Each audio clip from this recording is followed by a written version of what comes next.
प्रियांनो, उपासना कार्यक्रमाच्या नवीन भागात आपले स्वागत आहे. मागील भागात आपण पाहिले की याकोब हारान येथे येतो. राहेलशी विवाह करण्यासाठी त्यांनी 7 वर्ष लाबानाची सेवा करण्याचे मान्य केले. परंतु त्याची फसवणूक होऊन त्याला लेया मिळते आणि त्यानंतर राहेलसाठी आणखी 7 वर्ष लाबानाची सेवा करावी लागते. आजच्या भागात आपण याकोबाच्या पुत्रांचा जन्म, राहेलच्या पोटी योसेफाचा जन्म आणि अनेक वर्षांच्या सेवेनंतर लाबानाचा निरोप घेऊन निघण्याची याकोबांनी केलेली तयारी हे सर्व पाहणार आहोत. तर चला आपण आपल्या अभ्यासाची सुरुवात करूया.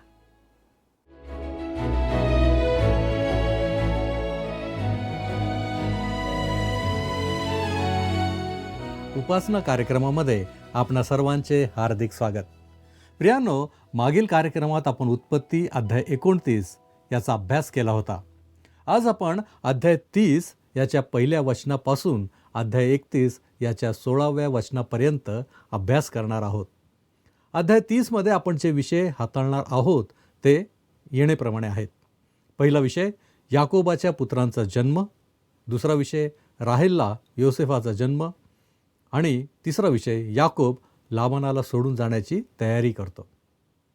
जेव्हा आपण या अध्यायाकडे येतो तेव्हा आपण पाहतो की याकोबाचे पाप असूनही देव कार्य करत आहे.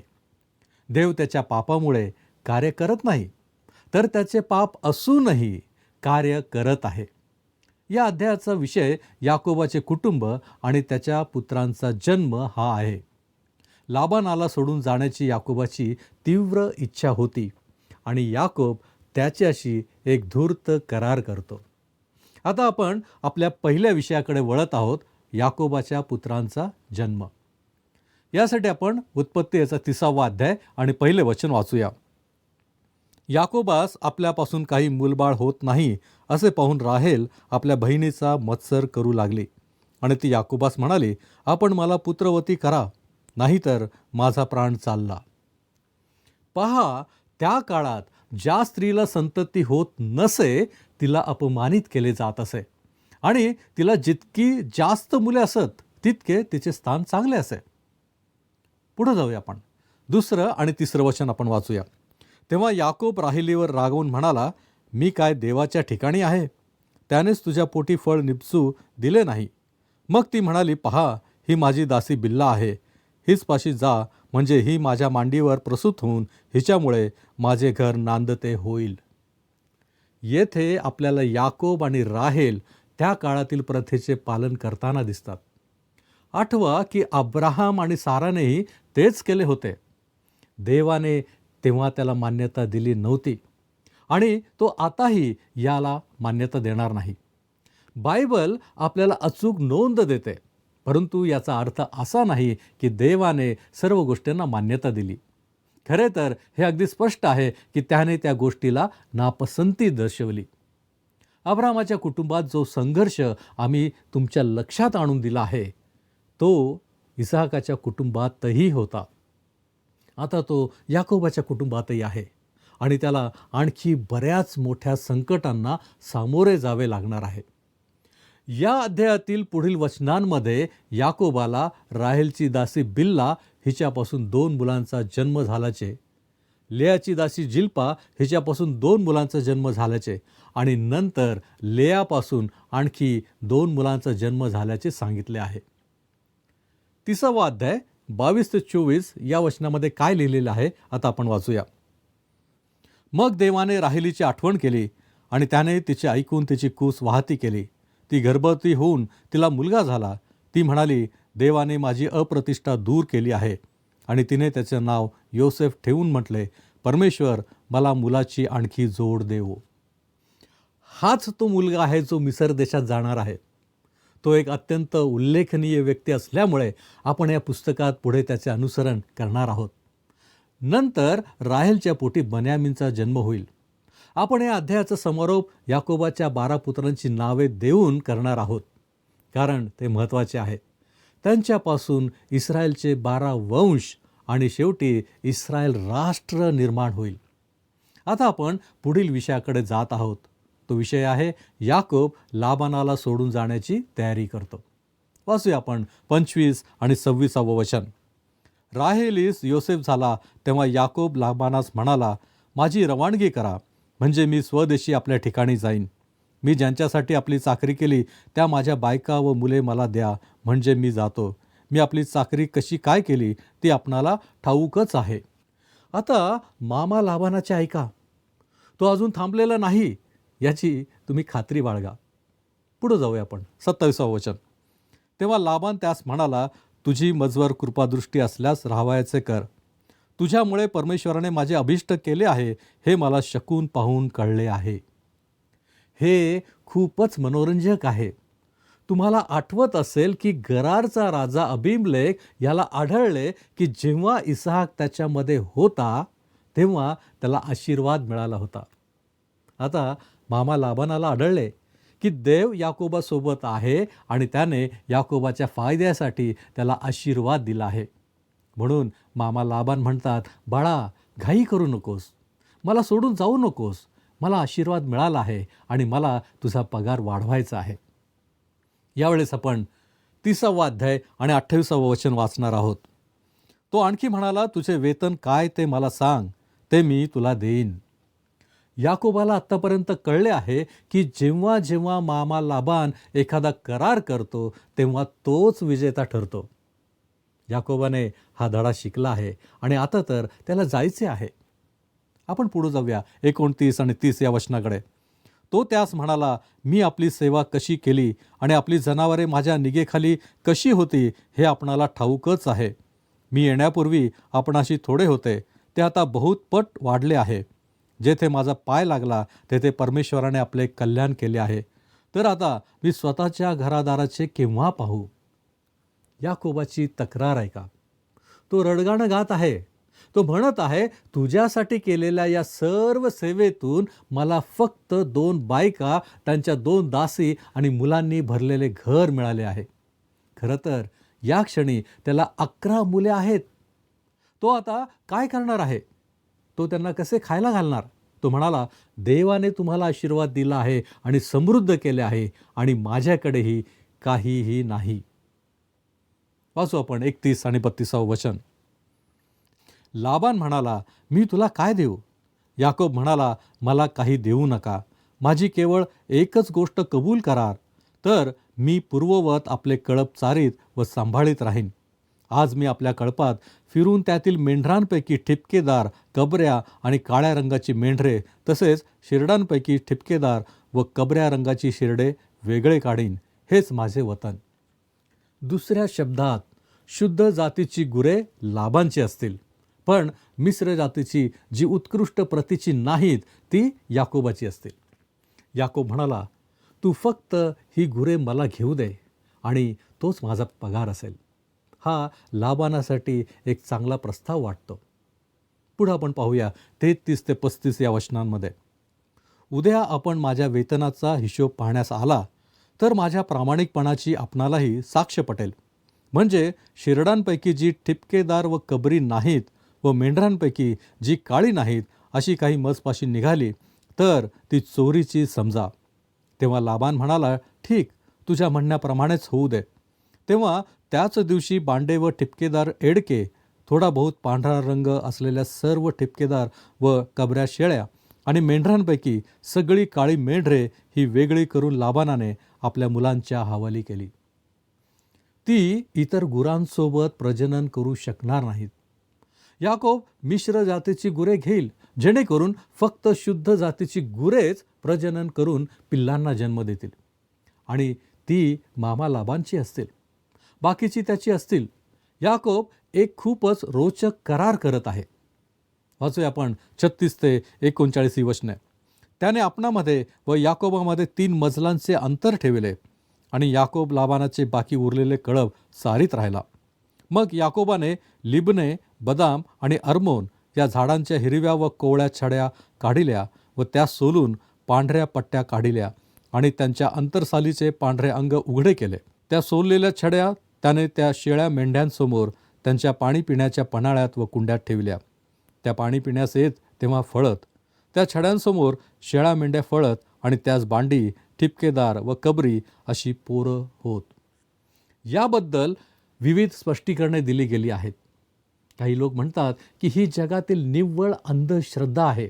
इतर काही म्हणतात की ही एक जुन्या बायकांची कहाणी आहे आणि निश्चितपणे अशी गोष्ट बायबलच्या नोंदीत नसावी.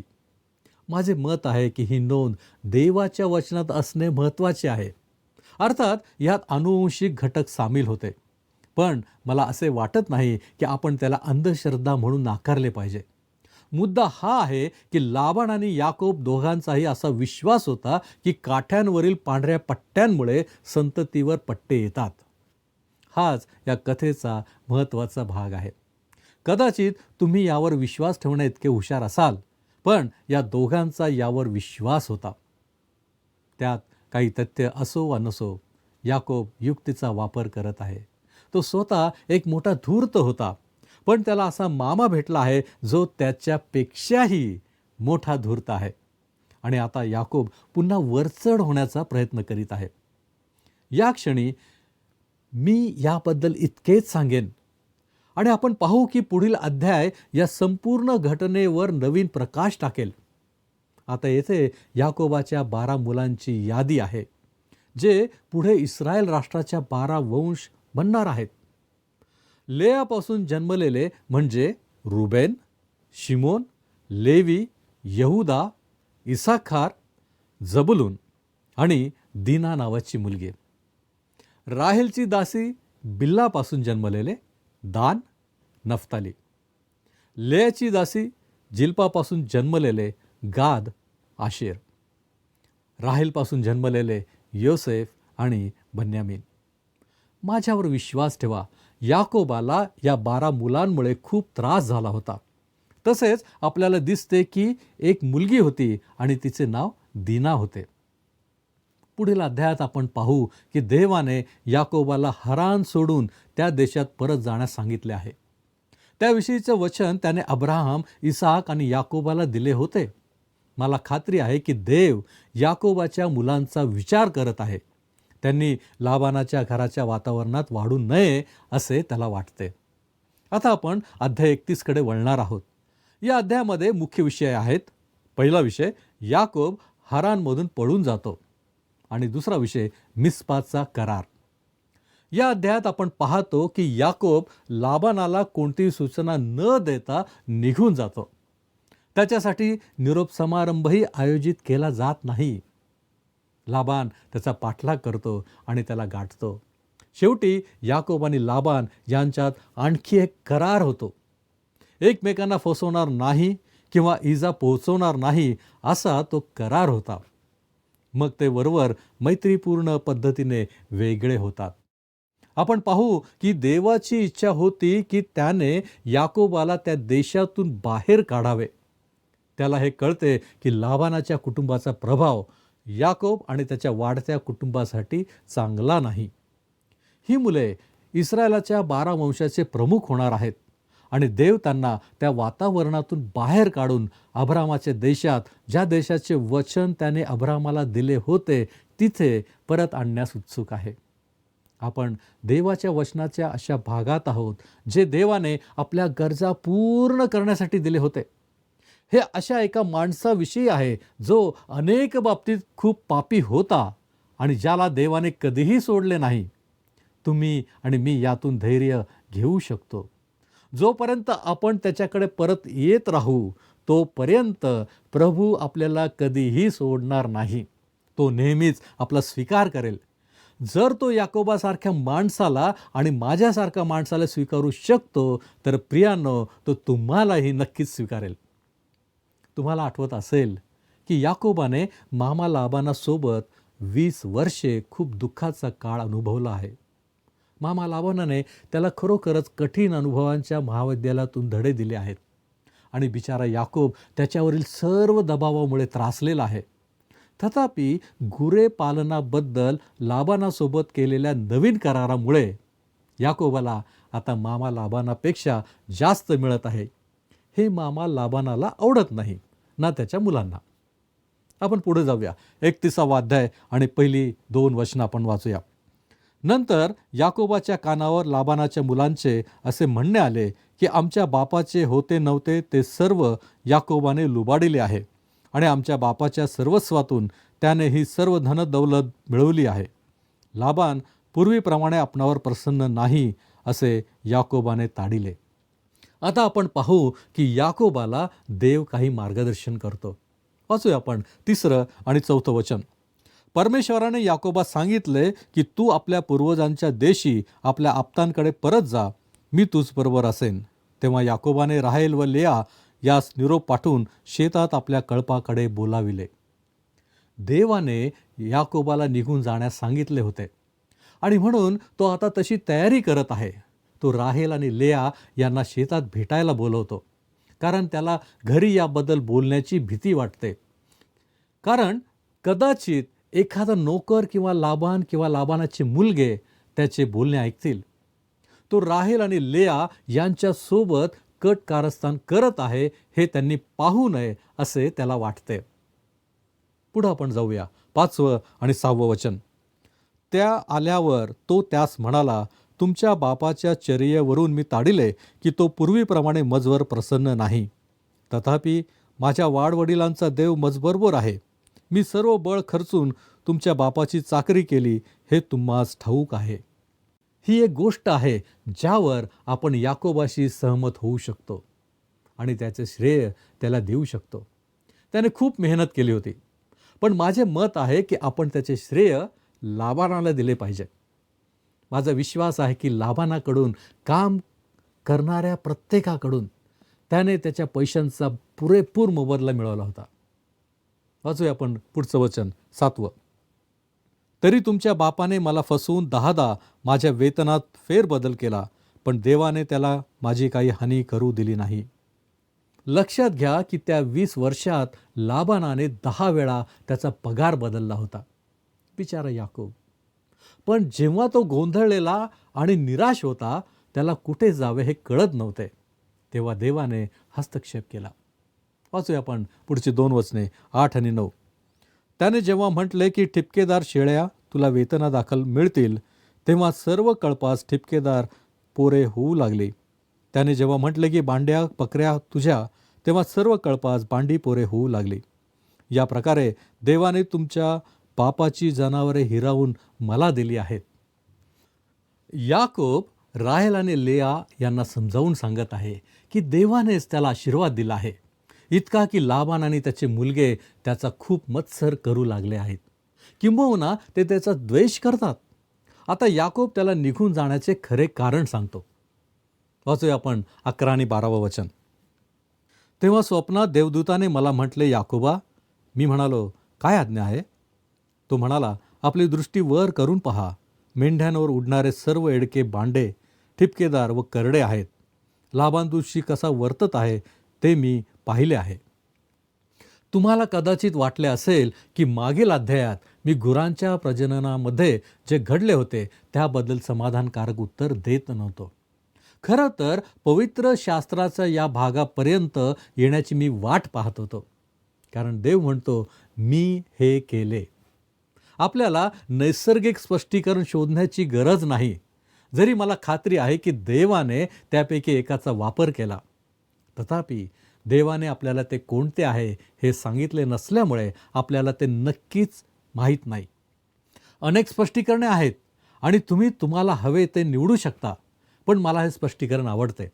देव म्हणतो, लाबान तुझ्याशी काय करत होता ते मी पाहिले आणि मी तुला आशीर्वाद दिला. वाचूया आपण पुढचं वचन 13 वचन. बेथेल येथे तू एका स्तंभास अभ्यंग करून मला नवस केला, तेथला मी देव आहे. आता या देशातून निघून तो आपल्या जन्मभूमीस परत जा. मी बेथेलचा देव आहे. देव त्या काळाकडे परत जातो जेव्हा तो मुलगा पळून जात असताना त्याला दिसला होता. ती पहिली रात्र त्याने घरापासून दूर बेथेलमध्ये घालवली होती. आता या देशातून निघून तू आपल्या जन्मभूमीस परत जा. देवाला त्याला हारानमधून बाहेर काढायचे आहे, कारण यावेळी त्याला 11 मुले आहेत जी मोठी होत आहेत आणि ते आधीच काही अशा गोष्टी शिकू लागले आहेत ज्या त्यांनी शिकू नयेत. देवाला याकोब आणि या मुलांना मूर्तीपूजेच्या ठिकाणाहून दूर न्यायचे आहे, जसे त्याने अब्रामाला मूर्तीपूजेच्या घरातून बाहेर काढले होते. यावेळेस आपण वाचूया 14 आणि 15 वचन. तेव्हा राहेल व लेया त्यास म्हणाल्या, आता आमच्या बापाच्या घरी आणखी काही वेगळा वाटा किंवा वतन आम्हासाठी थोडेच ठेवले आहे. त्याच्या दृष्टीने आम्ही परक्याच की नाही. त्याने तर आम्हास विकून टाकिले आहे आणि आमचे धनही खाऊन टाकिले आहे. त्या म्हणत आहेत की निश्चितपणे आपल्या वडिलांच्या मुली म्हणून त्यांना काही वारसा मिळायला हवा आणि त्यामुळे लाबान इतका शत्रुत्वपणे वागणार नाही. पण प्रियांनो, जुन्या लाबानावर विश्वास ठेवता येत नाही. दुर्दैवाने आज असे अनेक ख्रिस्ती आहेत जे स्वतःच्या आणि इतरांच्या पैशांच्या व्यवहारातून हे दाखवून देतात की त्यांच्यावरही विश्वास ठेवता येत नाही. मला वाटते की ही एका व्यक्तीची खरी कसोटी आहे. मी तुम्हाला अशा काही गोष्टी सांगू शकेन ज्यामुळे तुमच्या अंगावर शहारे येतील. ख्रिस्ती लोक आणि ख्रिस्ती नेते पैशांच्या बाबतीत अशा गोष्टी करतात ज्या करायला नकोत. आपण 16 वचन वाचूया. यास्तव देवाने आमच्या बापापासून जे सर्व धन हिरावून घेतले आहे ते आमचे व आमच्या मुलाबाळांचे आहे. तर आता देवाने आपणाला सांगितले आहे तसे करा. मी या 2 स्त्रियांचे कौतुक करतो. त्या याकोबाला सांगतात की त्याला जे करायचे आहे ते त्याने करावे. त्या त्याच्यासोबत उभ्या राहतात आणि त्यांना असे वाटते की त्यांच्या वडिलांनी त्यांची फसवणूक केली आहे. खरंच आजच्या काळात आपल्या पतीबरोबर उभा राहणाऱ्या, पतीला योग्य साथ देणाऱ्या स्त्रियांची गरज आहे. अर्थातच प्रत्येक पती देखील देवामध्ये, वचनामध्ये दृढ असण्याची आवश्यकता आहे. प्रियांनो, आपण येथे थांबत आहोत. तरी आपण लक्षात घेऊया की जिवंत परमेश्वर आमच्या सोबत आहे. तो आमच्यावर कृपेची दृष्टी ठेवून आहे. आपण प्रार्थना करूया. आमच्यावरती प्रीती करणाऱ्या आमच्या महान प्रेमळ परमेश्वरा, धन्यवाद देतो, तुझी स्तुती करतो यासाठी की प्रभूजी आमच्या जीवनामधल्या प्रत्येक क्षणामध्ये प्रभूजी तू आमच्याबरोबर आहेस. आमची प्रत्येक कृती तू पाहत आहेस आणि प्रभूची वेळोवेळी तू आम्हाला मार्गदर्शन करतो. आम्ही कोणत्या रस्त्याने जावं, आम्ही काय बोलावं, आम्ही कोणता निर्णय घ्यावा. होय प्रभूजी, आम्ही तुझे उपकार मानतो. असा आम्हाला जिवंत परमेश्वर, आमचा देव आम्हाला लाभलेला आहे. होय प्रभूजी, जो तू अब्राहामाचा, इसाहकाचा, याकोबाचा देव, तो तू आज आमचा देखील देव झालेला आहेस. आम्ही खऱ्या अर्थाने तुझे मनापासून आभार मानतो. परंतु प्रभूजी, असं असूनही जर आम्ही चुकतो, जर आमच्यामध्ये कोणता स्वार्थ आहे, तर तू आम्हाला क्षमा कर आणि तुझ्यामध्ये अधिक वाढण्यासाठी तू आम्हा प्रत्येकाला सहाय्य कर. आत्तापर्यंत सांभाळलंच, आम्ही तुझे आभारी आहोत. तारणारा प्रभू येशू ख्रिस्त त्याच्या गौरवी नावात हे प्रार्थना करतो म्हणून तू ऐक. आमेन. प्रभूची कृपा आपणाबरोबर सदैव असो.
वर्षीया कृपादाना अगणित वर्षिले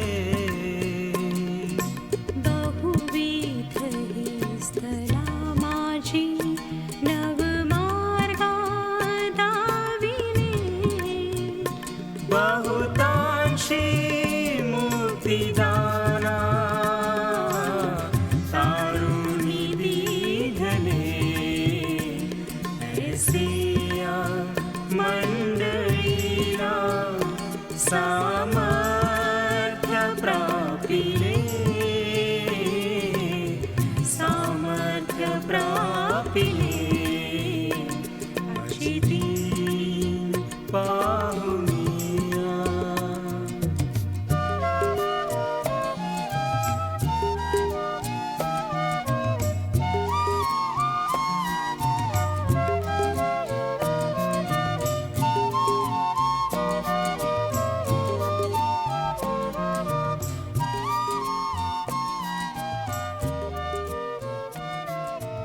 या आता समर्पाया सुख कंदावन. प्रिय मित्रांनो, आजच्या भागातून आपण हे शिकलो की याकोबाच्या कुटुंबाचा विस्तार झाला, त्याला 12 पुत्र झाले. कुटुंबात जरी मत्स्य, कलह आणि अनेक चुकीचे निर्णय घेतले गेले असले तरीही देवाची योजना मात्र अविरतपणे पुढेच सरकत राहिली. पुढे देवाने याकोबाला हरान सोडून जाण्यास सांगितले आणि राहेल व लेया यांनीही त्याला साथ दिली. यावरून आपण शिकतो की देव सदैव विश्वासू राहतो आणि अगदी संकट व कठीण प्रसंगातूनही तो आपल्या लोकांचे मार्गदर्शन करतो. पुढील भागात आपण याकोबाचे हरानमधून पलायन, मिस्पा येथील करार, त्यानंतर याकोबाच्या आयुष्यातील संकट, पनिएल येथे देवासोबत झालेली त्याची झोंबी आणि त्याचे नाव बदलणे इत्यादी घटना पाहणार आहोत. आपण निरोप घेऊ. देवाची कृपा आपणावर सदैव असो. धन्यवाद.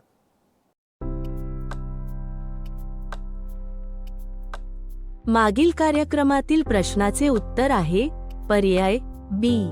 लेयाचे डोळे निस्तेज होते असे बायबल सांगते.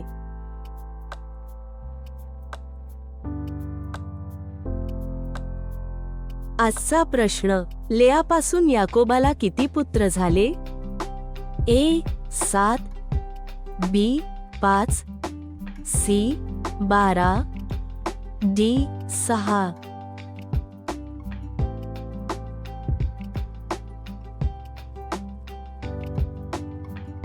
प्रियांनो, या प्रश्नाचे उत्तर उद्या सकाळी 6 वाजण्याच्या आधी पर्याय ए, बी, सी किंवा डी लिहून आपले नाव, पत्ता आणि ठिकाण यासोबत मोबाईल नंबर 7021474742 वर SMS किंवा व्हॉट्सॲप करा.